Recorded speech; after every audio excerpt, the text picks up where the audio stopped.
ಕೋಲಾರ ಜಿಲ್ಲಾ ಕಾಂಗ್ರೆಸ್ನಲ್ಲಿ ಮತ್ತೆ ಬಿರುಕು. ಕಾಂಗ್ರೆಸ್ನಲ್ಲಿ ಎರಡು ಬಣ ಅನ್ನೋದು ಬಹಿರಂಗ ಆಗಿದೆ. ಶಾಸಕ ಎಸ್.ಎನ್. ನಾರಾಯಣಸ್ವಾಮಿ ವರ್ಸಸ್ ರಮೇಶ್ ಕುಮಾರ್ ಬಣ ನಡುವೆ ಈಗ ಫೈಟ್ ಜೋರಾಗಿ ನಡೀತಾ ಇದೆ.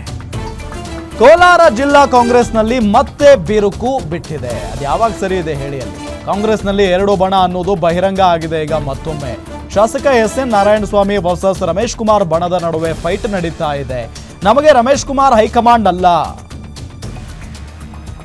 ಕೋಲಾರ ಜಿಲ್ಲೆಯಲ್ಲಿ ನಮಗೆ ಯಾರೂ ಹೈಕಮಾಂಡ್ ಅಲ್ಲ. ಕೋಮುಲ್ ಸ್ಥಳೀಯ ಚುನಾವಣೆ ವಿಚಾರಕ್ಕೆ ಬೇಸರವನ್ನು ಹೊರಹಾಕಿದ್ದಾರೆ. ಸಿಎಂ ಅಧ್ಯಕ್ಷರು ರಾಹುಲ್ ಸೋನಿಯಾ ಗಾಂಧಿ ಅಷ್ಟೇ ಹೈಕಮಾಂಡ್. ಎಲ್ಲರನ್ನೂ ಒಟ್ಟಿಗೆ ಸೇರಿಸಿ ಹೈಕಮಾಂಡ್ ಬಳಿ ಹೋಗಬಹುದಿತ್ತು. ಸ್ಥಳೀಯ ಚುನಾವಣೆಯಲ್ಲಿ ಜೊತೆಗೂಡಿ ಅಭ್ಯರ್ಥಿ ಆಯ್ಕೆ ಮಾಡಬೇಕಿತ್ತು. ಆದರೆ ರಮೇಶ್ ಕುಮಾರ್ ಅವರು ಈ ಕೆಲಸ ಮಾಡಿಲ್ಲ. ರಮೇಶ್ ಕುಮಾರ್ ವಿರುದ್ಧ ಎಸ್.ಎನ್. ನಾರಾಯಣಸ್ವಾಮಿ ಬೇಸರವನ್ನ ಹೊರಹಾಕಿದ್ದಾರೆ. ಕೋಲಾರ ಜಿಲ್ಲಾ ಕಾಂಗ್ರೆಸ್ನಲ್ಲಿ ಮತ್ತೆ ಬಿರುಕು ಬಿಟ್ಟಿದೆ. ಈಗ ಬಿರುಕು ಮೂಡಿದೆ. ಕಾಂಗ್ರೆಸ್ನಲ್ಲಿ ಎರಡು ಬಣ ಅನ್ನೋದು ಮತ್ತೊಮ್ಮೆ ಬಹಿರಂಗ ಆಗಿದೆ. ಇದು ಮೊದಲಿನಿಂದಲೂ ಕೂಡ ಇದ್ದೇ ಇದೆ. ಶಾಸಕ ಎಸ್.ಎನ್. ನಾರಾಯಣಸ್ವಾಮಿ ವರ್ಸಸ್ ರಮೇಶ್ ಕುಮಾರ್ ಬಣದ ನಡುವೆ ತಿಕ್ಕಾಟ, ಗುದ್ದಾಟ ಎಲ್ಲವೂ ಕೂಡ ನಡೀತಾನೆ ಇರುತ್ತೆ.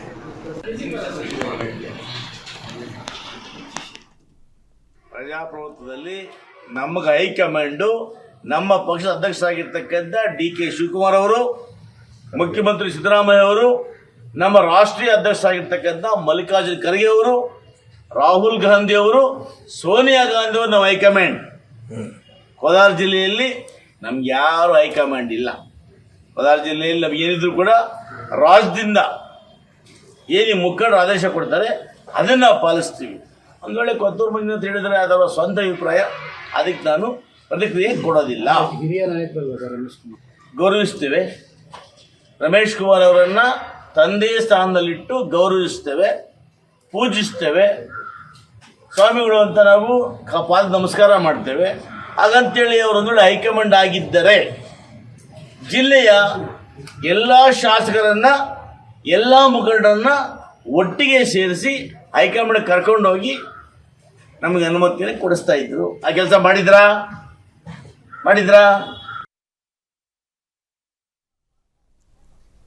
ಡೀಟೇಲ್ಸ್ ಕೊಡ್ತಾರೆ ನಮ್ಮ ಕೋಲಾರ ರಿಪೋರ್ಟರ್ ಕುಮಾರ್.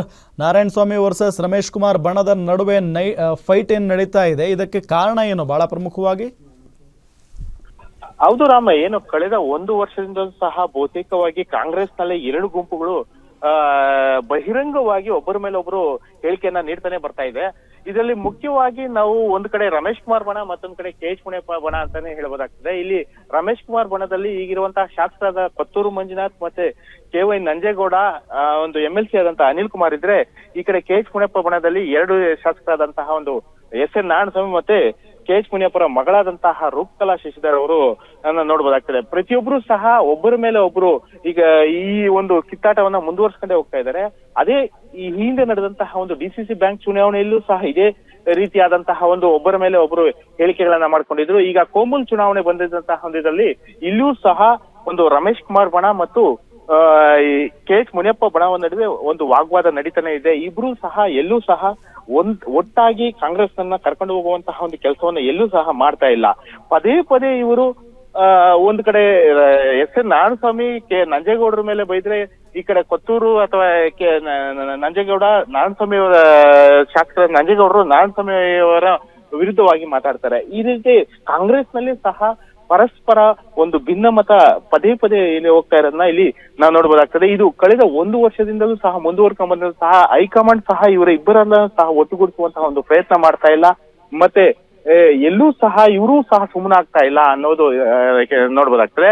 ಇವತ್ತು ನೇರವಾಗಿ ಸಹ ಎಸ್.ಎನ್. ನಾರಾಯಣಸ್ವಾಮಿ ಅವರು, ಬಂಗಾರಪೇಟೆ ಶಾಸಕ ಎಸ್.ಎನ್. ನಾರಾಯಣಸ್ವಾಮಿ ಅವರು, ರಮೇಶ್ ಕುಮಾರ್ ಅವರು ನಮಗೆ ಯಾವುದೇ ರೀತಿಯಾದಂತಹ ಹೈಕಮಾಂಡ್ ಅಲ್ಲ, ಅವರು ಹೈಕಮಾಂಡ್ ಆಗಿದ್ದರೆ ನಮ್ಮನ್ನ ಎಲ್ಲರೂ ಸಹ ಒಟ್ಟಾಗಿ ಈ ಹೈಕಮಾಂಡ್ ಬಳಿ ಕರ್ಕೊಂಡು ಹೋಗಿ ಈ ಸ್ಥಳೀಯ ಚುನಾವಣೆಗಳು ಏನು DCC ಬ್ಯಾಂಕ್ ಚುನಾವಣೆ ಆಯ್ತು, ಅದೇ ರೀತಿ ಕೋಮುಲ್ ಚುನಾವಣೆ ನಡೆಯುವಂತಹ ಒಂದು ಈಗಾಗಲೇ ನಾಮಿನೇಷನ್ ಆಗ್ತಾ ಇದೀವಿ, ಇಂತಹ ಒಂದು ಇದರಲ್ಲಿ ಅಭ್ಯರ್ಥಿಗಳ ಆಯ್ಕೆಯಲ್ಲಿ ಇವರು ನಮ್ಮನ್ನ ಸಂಪರ್ಕಿಸಬೇಕಾಗಿತ್ತು ಮತ್ತು ಹೈಕಮಾಂಡ್ ಬಳಿ ಕೂತು ಅಭ್ಯರ್ಥಿಗಳನ್ನ ಚರ್ಚೆ ಮಾಡಿ ನಮ್ಮ ಎಲ್ಲರನ್ನು ಒಟ್ಟಿಗೆ ಕರ್ಕೊಂಡು ಹೋಗ್ಬೇಕಾಗಿತ್ತು.